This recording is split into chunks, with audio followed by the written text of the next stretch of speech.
Tuna yan elephanta cave na kalmeka. Just fast. Until or how.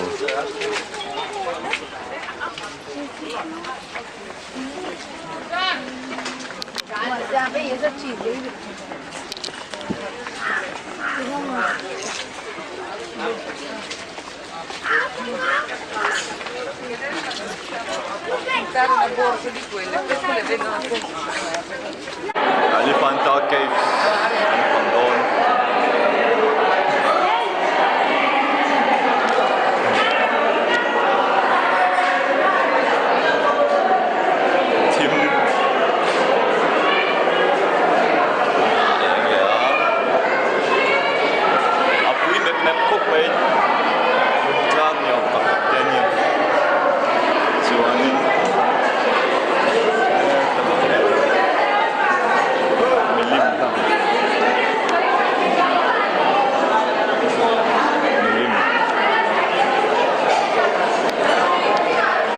Gandhi na Ahmedabad ka ome ka hei Gandhi in luak thin ania hei compound vel hei tlai hmunah hian pu Gandhi khi adam lai khan om thin kum som pahnih meu a luak ani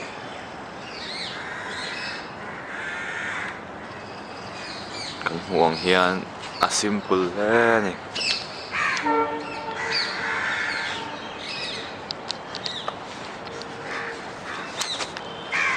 Gandhi hian hetlai a luah du chan pawh hi tai sawn tui li awma luia lui hnai wangin nge lo nei te ran bul te chak awangin tai sawn ni so tha hle ni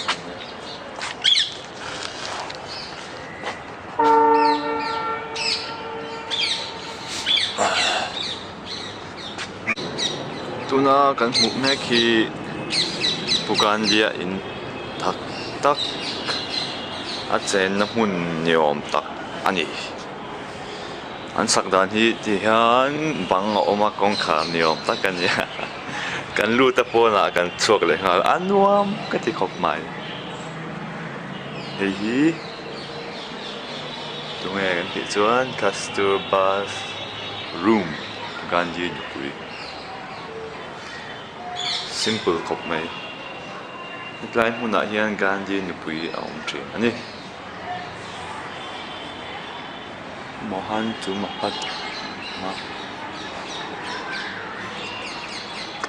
hei hi an guest room ani a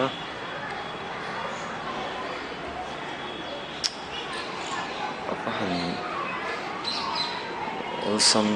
tak em an in ti hin ka chak ren no pon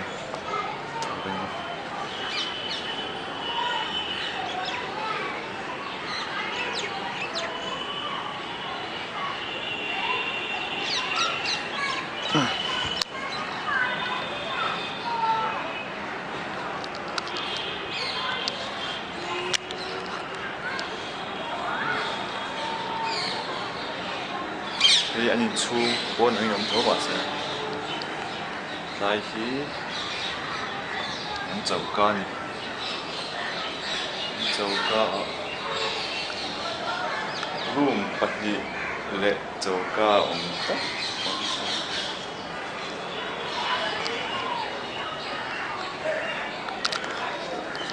heng hi original Gandhi tiang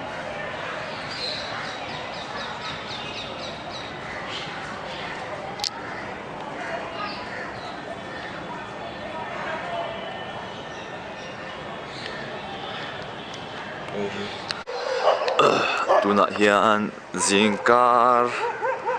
Dali vel khan Jaipur ka thlenga Jaipur hi ka khokal to na chuan nuam kala ti ber ani a khua hi a hluia ngang hian a mi cheng te hian an da an luah ngal zela tuna kom na tak hi City Palace หอมชุงเวลาเนี้ยมีที่เตียนein Hung Zug bitte so gleich ein Lutner Leo malให้ใจLutner ต่างอมเลยให้ใจLutner อมเลยเฮ้ย City Palace เนี่ยปากขัดตอนนี้คิดอะไรกันปากขัดอมพวกก็แต่ไม่ใช่แต่จนลัลอินอะไรนี่ก็ใช่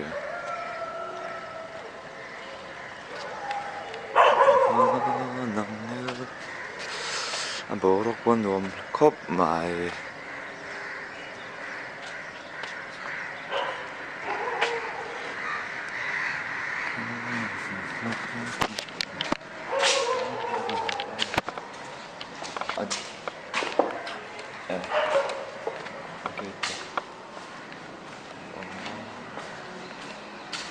จุดนั้นก็คือก็ถึงมาตั้งตัวดาร์สารีเวลาเจนี่ขวบาร์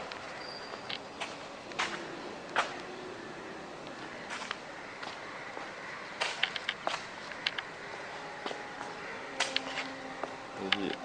Palace ในห้องว่า